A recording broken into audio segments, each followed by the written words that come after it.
Reka mbasuhuze mwese abadukurikiye. Iyi ni Isoko Media, njye turi kumwe ni Elisa Twishimire.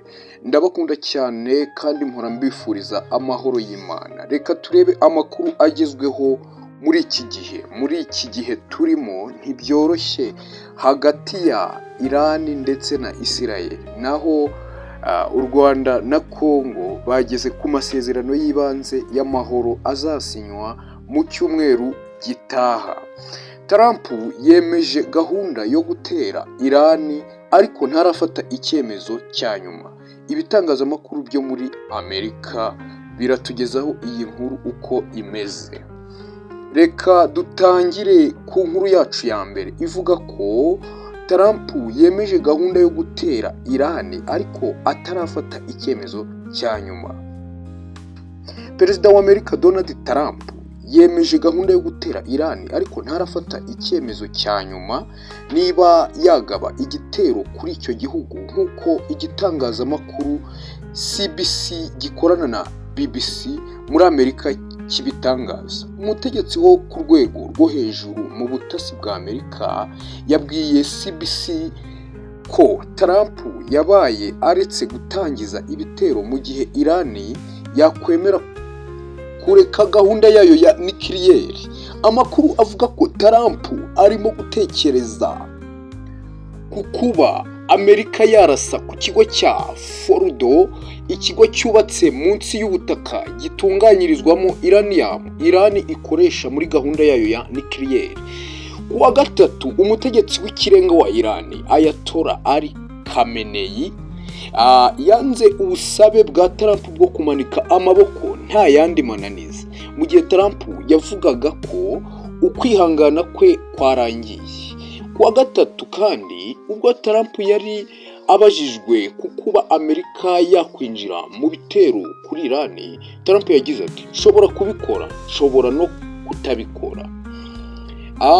Mu ijambo ryo kuwa gatatu ryari ryabanje gufatwa amajwi ataravuze muri ako kanya, Ayatollah yacyashye Trump avuga ko uruhare rwa gisirikare rwa Amerika urwo ari rwo rwose yaruhuriramo n'akaga. Yongeraho ati igihugu cya Iran ntikizamanika amaboko. Trump yapfobije uko kwanga kumanika amaboko ati amahirwe masa, ariko yongera kwanga guhishura gahunda ze. Yagize ati ndashaka kuvuga ko nta muntu n'umwe uzi icyo ngiye gukora. Kumanika amaboko nta yandi mananiza, ibyo bivuze ko nabirambiwe. Amakuru y'uko Trump ashyigikiye gahunda yo gutera Iran yatangajwe bwa mbere n'ikinyamakuru The Wall Street Journal cyo muri Amerika. Israel yagabye ibindi bitero bya gisirikare kuri Iran, irasa hari ibisasu bya misile no mu bigo bya nikiriyeri. Iran yavuze ko yasubije irasa ibisasu bya misile byihuta cyane kurusha ijwi kuri Israel. Nta byangiritse cyane byatangajwe muri Israel kugeza ubu.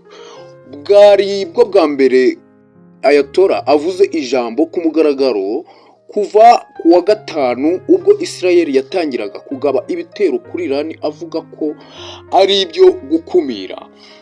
Ambasade ya Iran mu muryango w'abibumbye yanyeze Trump ibinyujije mu butumwa bwo ku rubuga nkoranyambaga X. Yagize iti Iran ntabwo ijya mu biganiro ku gahato, ntabwo izemera kumanika amaboko ku gahato, ndetse rwose ntabwo izabigirana n'agashoza ntambara utakigezweho wiziritse ku kwigaragaza. Iyo ambasade yongeyeho iti nta munya-Iran wigeze na rimwe yikubita hasi imbere arambarara y'amarembo ya White House, ibiro bya perezida wa Amerika. Ikintu cyonyine gisuzuguritse cyane kurusha ibinyoma bye n'intege nke y'ubugwari ye yo kwica umutegetsi w'ikirenga wa Iran. Iyo ntambara yo guterana amagambo yabaye mu gihe abanya-Iran bakomeje kubyiganira mu mihanda bava mu murwa mukuru Tera, utuwe n'abaturage miliyoni 10 bashaka aho bahungira ibitero bya Israel.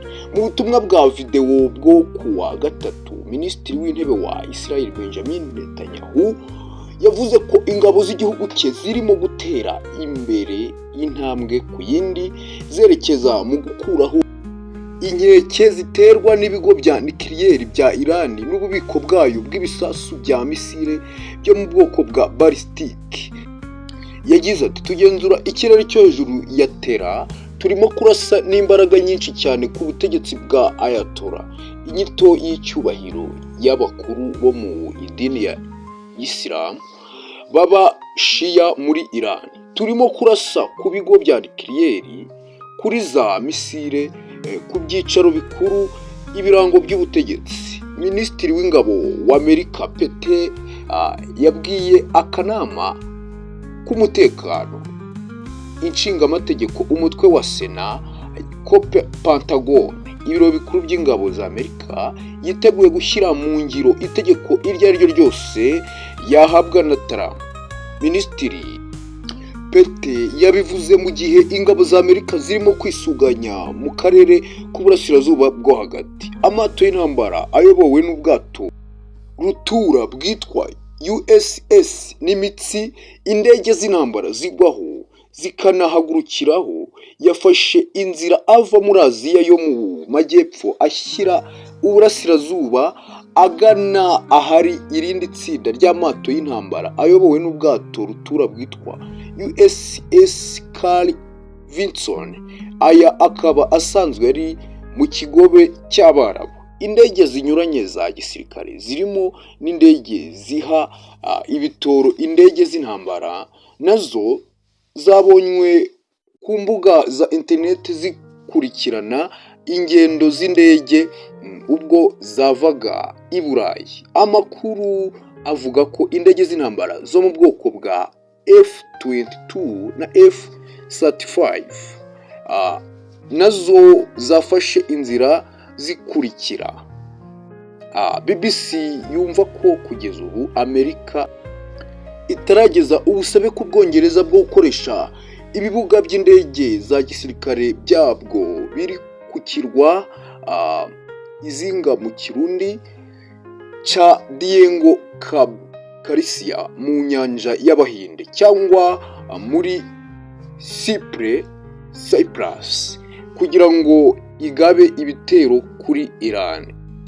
Ubusanzwe Amerika yabanza kumenyesha Ubwongereza nk'inshuti yayo niba iteganya kugaba ibitero ivuye kuri ibyo bibuga by'indege za gisirikare. Umwongereza wahaye amakuru BBC yemeza ko amahitamo yose ari ku meza y'Amerika, ariko ko nta shusho yuzuye isobanutse ihari y'icyo Amerika iteganya gukora. Ku wa gatatu, ambasade y'Amerika i Yerusalemu yatangaje gahunda yo guhungisha abanyamerika ubu bari muri Isiraheli. Umubare w'abanyamerika bashaka kuva muri Isiraheli ntuzwi, ndetse ntibizwi niba igisirikare cy'Amerika cyafasha mu kuhabakura mu ndege. Kuva Isiraheli itangiye ibitero byayo kuri Iran ku wa gatanu, bimaze kwica abantu 585 nk'uko bivugwa n'umuryango w'impirimbanyi z'uburenganzira bwa muntu witwa Human Rights Activist ufite icyicaro i Washington DC muri Amerika. Uwo muryango wavuze ko muri abo bishwe 239 ari abasivile, naho 126 nabo mu nzego z'umutekano. Mu kwihorera, Iran yarashe misile zirenga 400 kuri Isiraheli, zica abantu 24 bose b'abasivile nk'uko abategetsi bo muri Isiraheli babivuze. Hagati aho, televiziyo ya Iran yaburiye abayireba ko bakwiye kwirengagiza amashusho adafite icyo avuze, asaba abaturage guhaguruka bakarwanya ubutegetsi nyuma y'ikigaragara ko ari ukwinjirirwa mu ikoranabuhanga hacking mu buryo bwayo bwo gutangaza amakuru bwifashisha icyogajuru. Televiziyo ya Iran yagize iti nubona ubutumwa budafite icyo buvuze igihe urimo kureba televiziyo, biraba bitewe n'umwanzi urimo kudurumbanya umuyoboro w'ibimenyetso signals by'icyogajuru. bigaragara ko aba hackers binjiriye iyo televiziyo bagatangaza video ishinja ubutegetsi bwa Iran kunanirwa kuyobora abaturage bayo, ndetse basaba abareba iyo televiziyo kugena ejo hazaza hanyu. Iyo video irimo amashusho menshi agaragaza imyigaragambyo myinshi yo kwamagana ubutegetsi yabaye mu mwaka wa 2022. Reka dukomeze n'ingingo yacu ya kabiri ivuga ko DRC n'u Rwanda bageze ku masezerano y'ibanze y'amahoro azasinywa mu cyumweru gitaha. Ibiro bishinzwe ububanyi n'amahanga bya Leta Zunze Ubumwe za Amerika byatangaje ko u Rwanda na DRC byumvikanye ku nyandiko y'ibanze y'amasezerano y'amahoro nyuma y'iminsi 3 y'ibiganiro by'inzobere z'impande zombi. Mossad Boulos, umujyanama mukuru wa Perezida Trump kuri Afurika, yatangaje ku rubuga X ko atewe ishema no kuba yarahagarariye ibyo biganiro byagejeje kumvikana kw'impande zombi.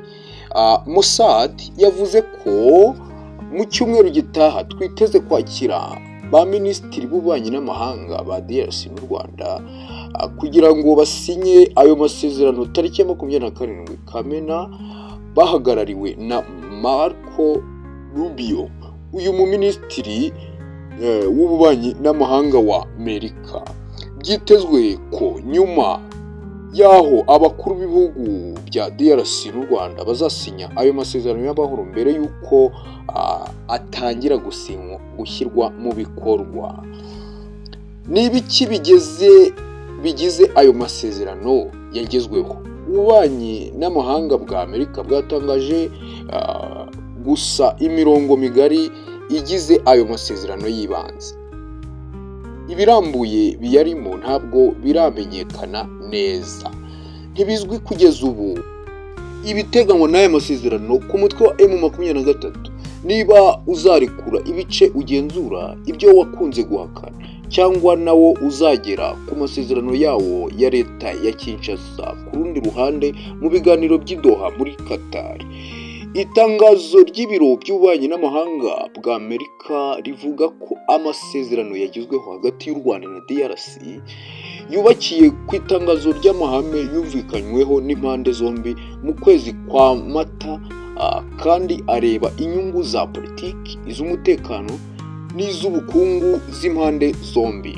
Zimwe mu ngingo zigize aya masezerano yumvikanyweho zirimo kubaha ubusugire bw'imipaka, kubuza imirwano, guhagarika cyangwa se no kuvana ingabo mu bikorwa, kwambura intwaro, kwakira imitwe yitwara gisirikare itari iya leta habanje kugira ibisabwa, gushyiraho uburyo buhuriweho bwo kugenzura umutekano, gufasha gucyura impunzi n'abavuye mu byabo imbere mu gihugu.